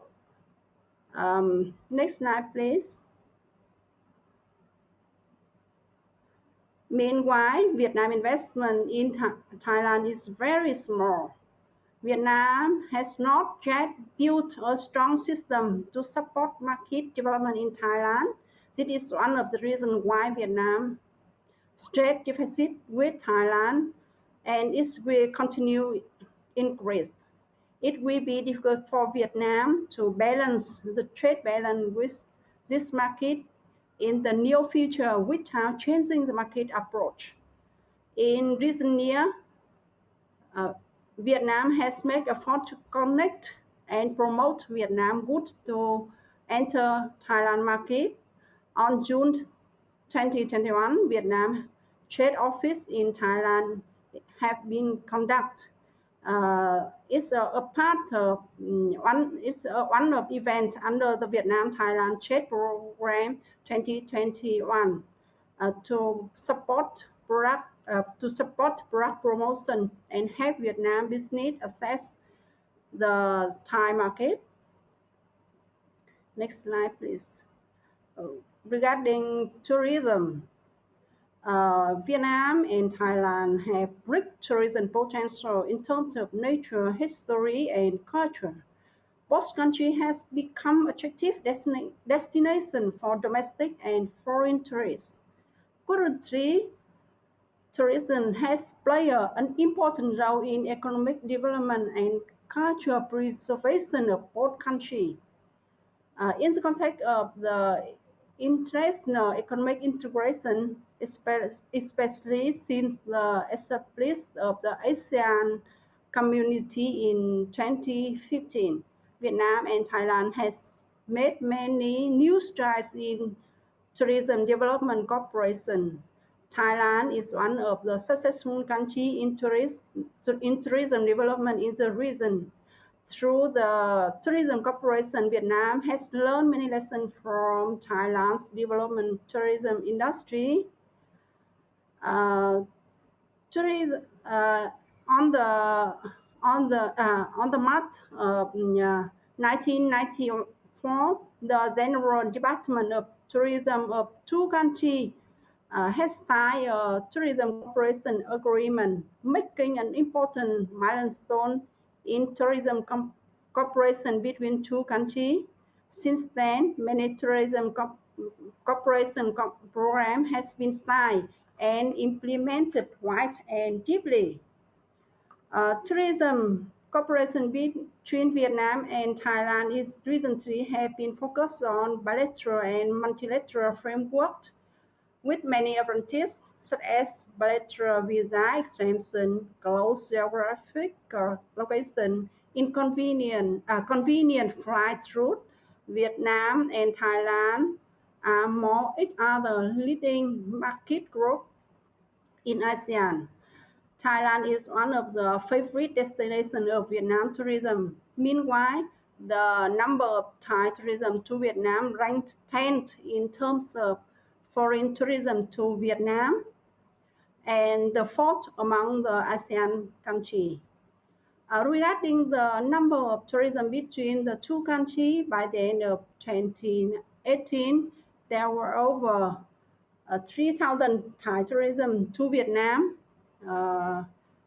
And in 2019, Vietnam welcomed more than 500,000 Thai tourism, while Thailand attracts 1 billion Vietnamese tourism. The number also shows that Thailand tourism market is most attractive than Vietnam. Currently, Thai ranks 8th among tourism market of Vietnam. Number of tourists from Vietnam to Thailand increased sharply because the Tourism Authority of Thailand has continuously increased device and unique tourism product. Thailand built tourism product according to them with the slogan 7 Amazing Wonder. I think it's a good lesson for Vietnam to learn. Thailand cooperation between Vietnam have achieved many results. The cooperation not only strengthened the relationship between the people of two countries, but contribute to economic growth in the each country. Next slide, please. This slide shows the increasing number of Thailand visit to Vietnam by month.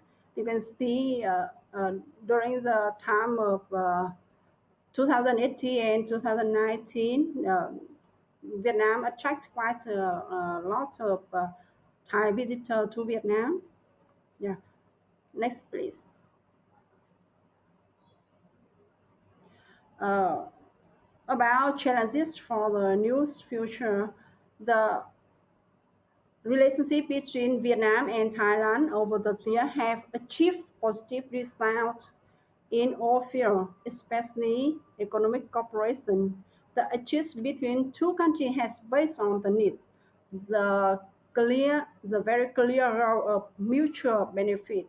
The good cooperation between Vietnam and Thailand during this period. But in coming year, Vietnam and Thailand will face challenges, quite a lot of challenges.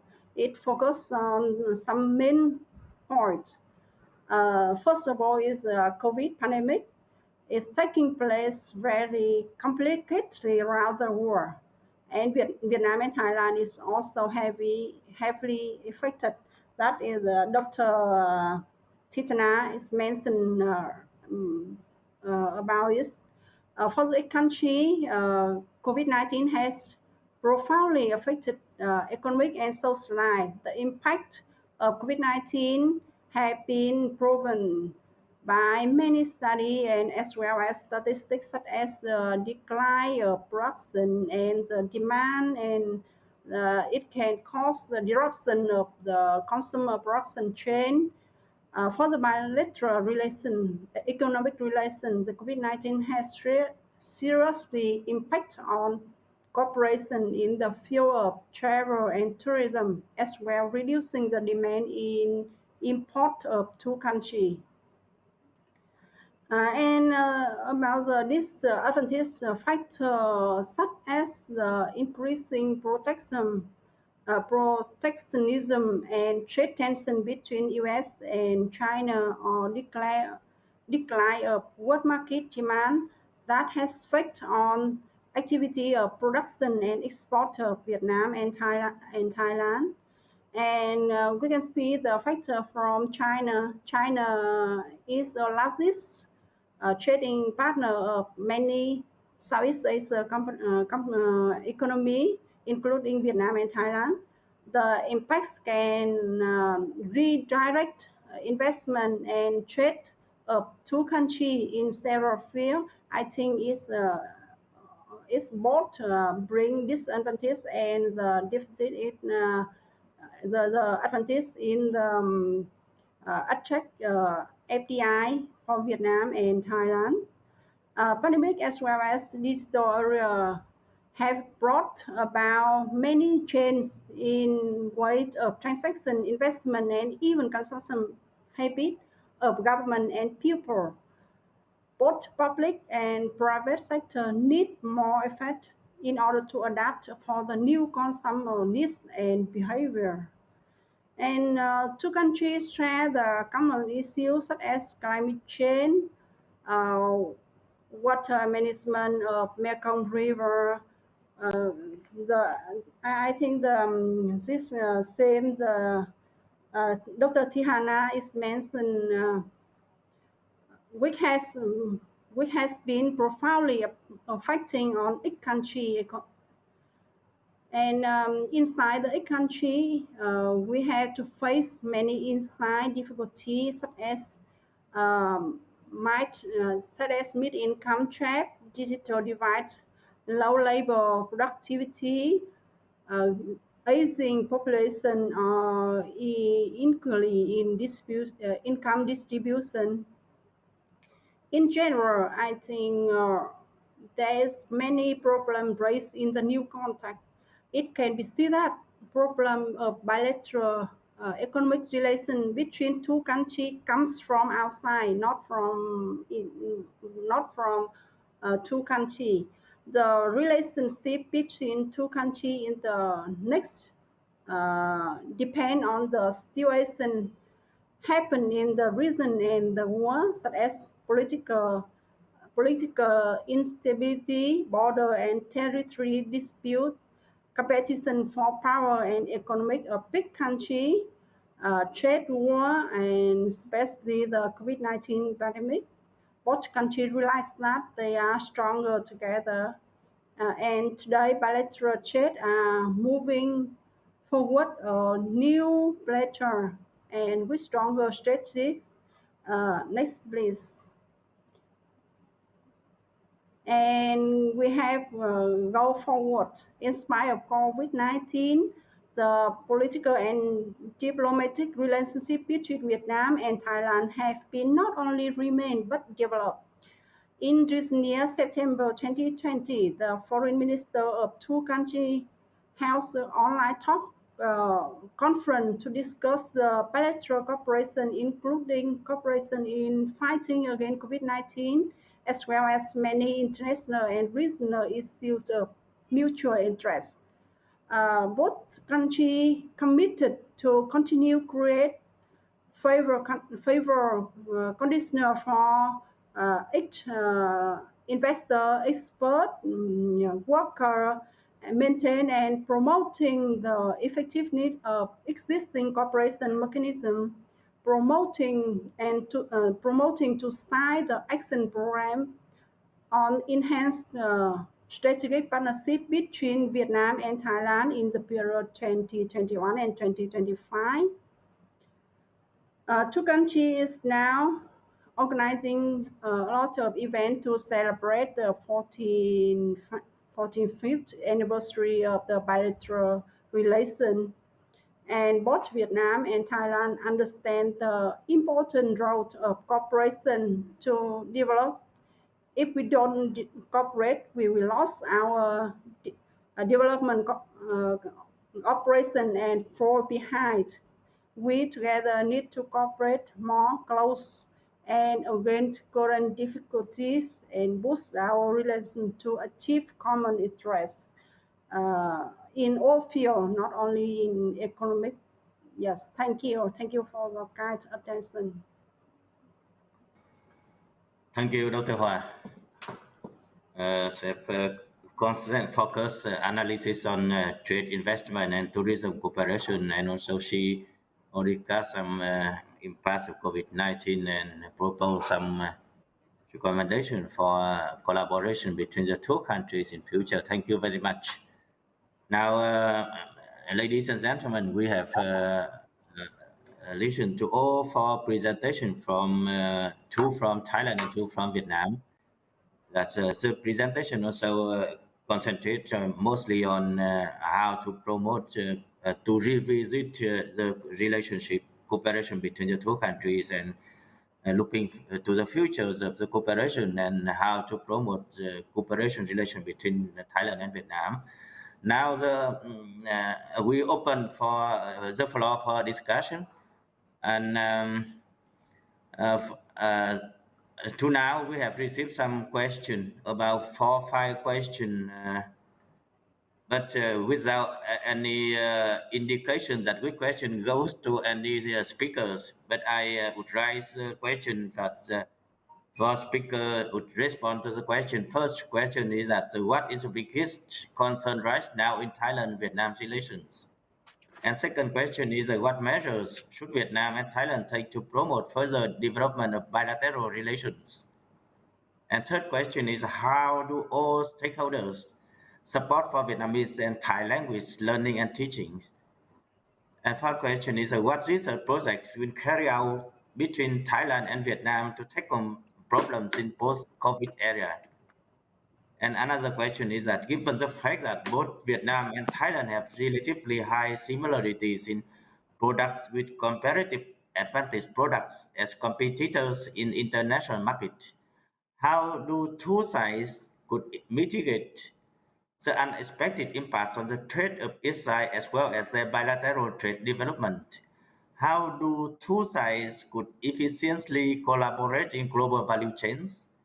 And also there are some common, I think that some common is very important one that from some that very lies of the strategic vision by Dr. Titinan, also the 2+2 idea by Dr. Kavis, and also we expect that some more question would come to, and I would like to invite panelists to respond to the question because there's no indication to exact speaker to any detailed questions. That's why concrete questions. That's why I expect that all panelists would respond to all the questions that participants would post on the Facebook. First, I would like to invite Mr. Kavin Jongkitawan to respond to the question, please. Mr. Kavi. Thank you very much, Dr. Yuan. Actually, all the questions will take a long time to answer. I will pick some of the issues that I think are very good for the prospect of our future relation. I will pick on the COVID-19. I think the joint research and productions of vaccine, this is a very new area, and I think both countries can collaborate in the futures. I think Thailand and Vietnam has the capacity to produce. A lot of people didn't know that Vietnam has the capacity to produce vaccine, and if they join hands together, this will provide the two countries collaboration to increase the so-called vaccine security in the region. Of course, there are many countries, Indonesia and Singapore, that have intentions to have production base, but now at the moment, at this time, both Vietnam and Thailand has that capacity. I hope that in the joint cabinet meeting this will be one of the issue to be discussed. Number two, I think because Thailand has good relations with China and also an alliance with United States, and at the same time, Vietnam also, as Dr. Thitinan has outlined wisely, that now U.S. Vietnam relation has become a visual ally, very close relation. And at the same time, like Thailand, Vietnam has a very fraternal, close tie with China because both communist party have a very excellent relation. So given the two country advantages in dealing with these two major power, I think Thailand and Vietnam should collaborate more, whether it's a policy within the framework of AOIP or Mekong framework. Vietnam has been very instrumental in assisting America during its chair to rejuvenate the Lower Mekong Initiative to a much more active, which is very good, the so-called ASEAN US Mekong partnership. And just a few days ago, United States has outlined what it wanted to do in the future of Mekong. I think this is a very good opportunity. So if this thing has been taken care of, I think the notion that Vietnam and Thailand would have to face off, in the international political arena will be lessened, because we can turn these uncertainty, the new strategic environment into the area of cooperation. That will be my pick and choose answers to one of the some of the issue being asked. Thank you, Dr. Yuan.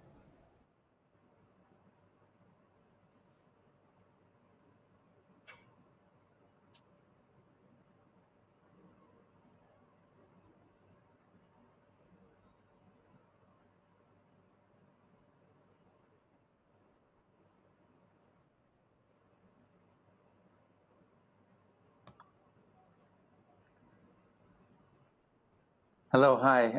I'll just take up the questions in a quick way. Dr. Nguyen, after I speak, the floor is back to you, please. I'll just take a couple minutes. We have only, I think, about 10 minutes left, maybe a little bit less. Look, I think the questions are very good, and we need some leadership on both sides. I think at this time, Kun Krawi has talked about the vaccines. Vietnam is developing its vaccines. Thailand also is developing a vaccine. I think there are different candidates in Vietnam. I think Thailand has one major candidate. And I think that the indigenous homemade vaccines should proceed. I think the Vietnamese leadership and Thai leadership, and I think broader to include mainland Southeast Asia, CLMTV, at the next summit.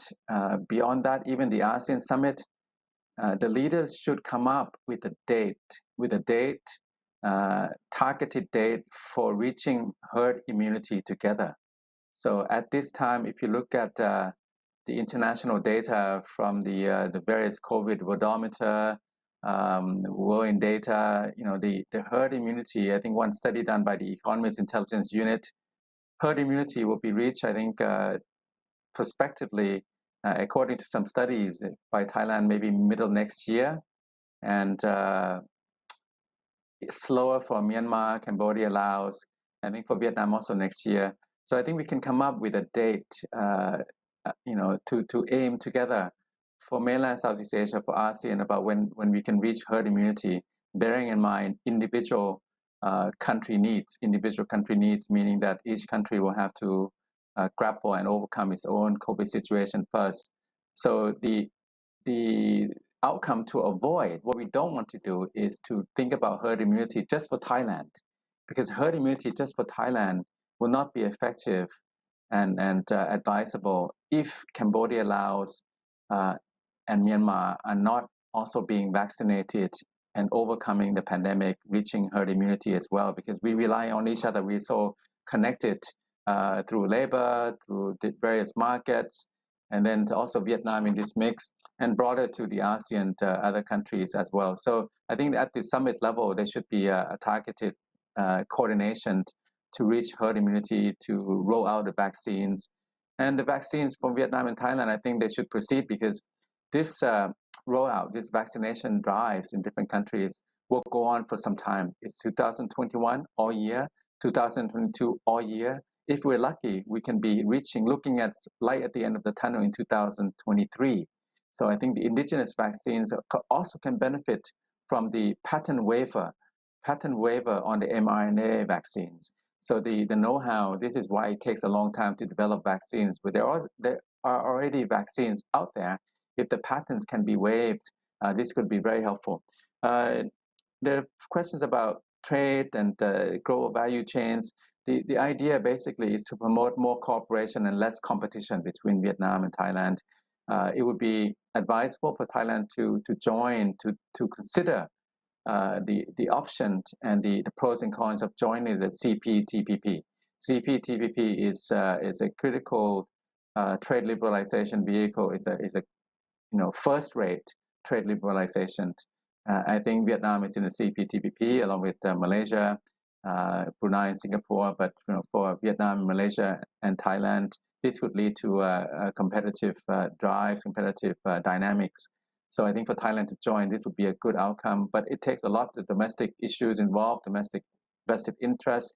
There needs to be some deliberations, discussions in Thailand to reach that point. But Vietnam can encourage that process to take place and to encourage Thailand to also join CPTPP. And then it's also RCEP, both are in. I don't think it's a first-rate liberalization vehicle, but it's good as a kind of a backup plan. The agreement is there, but I think it has to be implemented. The steps have to be taken, and to make it happen is the next stage. Finally, there's something about learning and teaching. Very important here. I had it recently, a Vietnamese postgraduate student who did a master's thesis in English language, but he also spoke Thai. And I was thinking, I'm not sure if we have a lot of Thai students who can speak Vietnamese and doing a postgrad thesis in Vietnam. So at the leadership level, education ministries, they can come up with, they can mandate, let's say 10 scholarships a year. They can put up targets that, so many Thai diplomats have to be able to speak Vietnamese and vice versa. This can go a long way, but I think it involves some instructions, some mandate from the top. Thank you.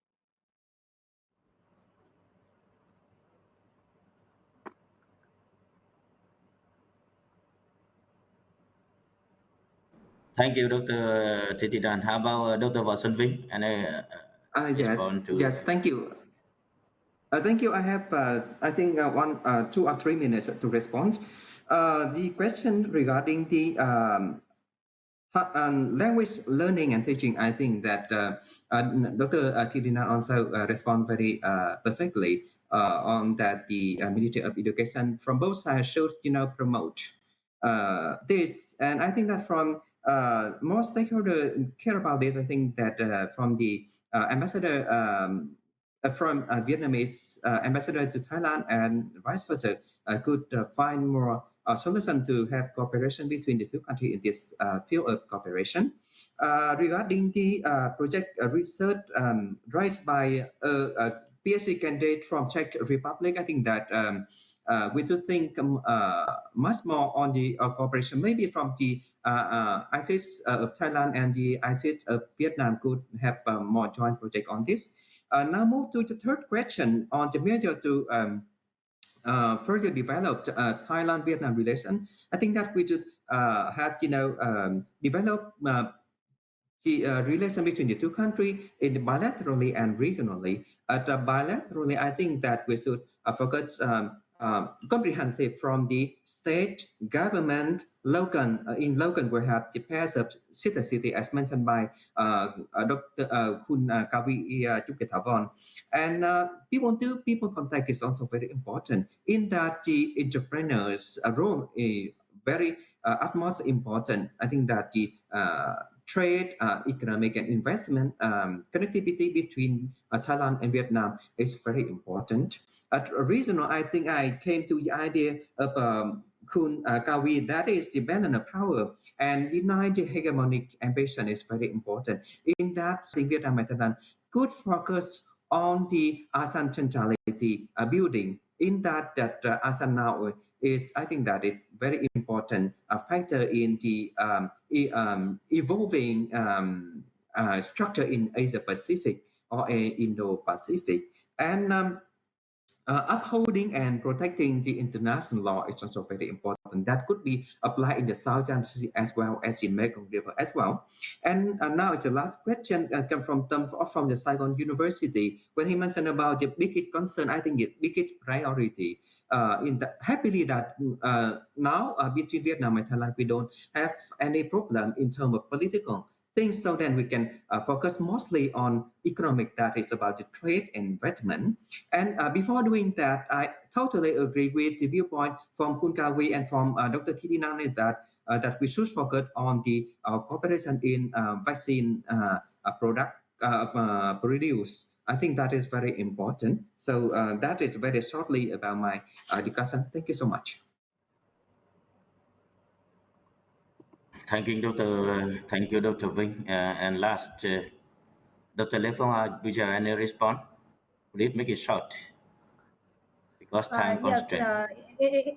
In the comment and question have only the question for the solution to both Vietnam and Thailand relationship, and I think the most challenges from Thailand and Vietnam relationship come from the outside, from the COVID-19, and I think the first in the reason we should focus to against COVID-19 and to keep in the track of cooperation. I think in the economic relationship, we better to specify in the more detailed cooperation, as in the rice.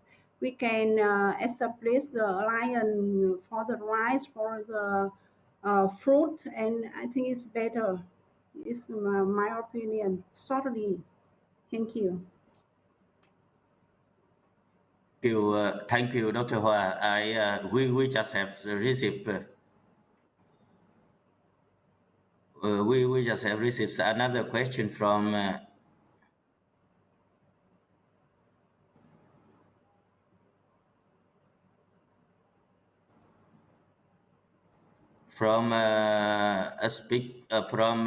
think that from Thailand, and from is that how is Vietnam tackling COVID-19 pandemics, and how many people in Vietnam have been inoculated? Maybe for this question I can respond shortly. In Vietnam now also we are facing for the fifth waves of COVID-19. And I think it's most serious since the beginning in January 2020. And at present, we are applying social distancing and semi-lockdowns and also vaccination to tackle COVID-19 pandemics. And at present, that less than 10% of Vietnamese people have been inoculated. The most updated number recently is about 8 to 9% of the population have been vaccinated. And ladies and gentlemen, that do you have any more questions? And I think that the time is over because the schedule is to be over at 11:30. Now we are at 11:34, and I think that we have very good for a good presentation and very insightful discussion on Thailand and Vietnam relation over the last 45 years. And now, in my opinion, is that the both country in particular and ASEAN and in the world in general, we are facing the serious challenge of the pandemic crisis. And in some presentation, especially from Dr. Titinan, Pongsuch Chirap also mentioned a lot about the impact of pandemic crisis and also how to overcome this. And we set some long-term and medium-term for not only for Vietnam and Thailand, also for ASEAN country to overcome the crisis. And we expect that Thailand and Vietnam would more collaboration between the two countries instead of some competition, as some people mentioned in the presentation. Also, we are now almost in the third year or second year of COVID-19 pandemics, and there should be more collaboration in the future, especially in Thailand should share some experience with Vietnam how to fight against COVID-19 pandemics and to share experience in assessing vaccine for COVID-19 pandemic. Because now I think that Thailand is also produce AstraZeneca already. We have also been transfer technology from England to produce vaccine. That's Thailand.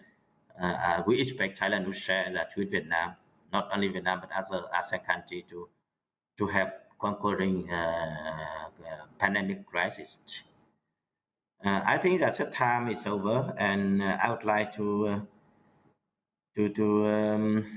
end the seminar now, and I would like to thank all the 4 panelists and participants to attending this very fruitful and insightful seminars on the occasion of 45th anniversary of Vietnam-Thailand relations. Thank you so much.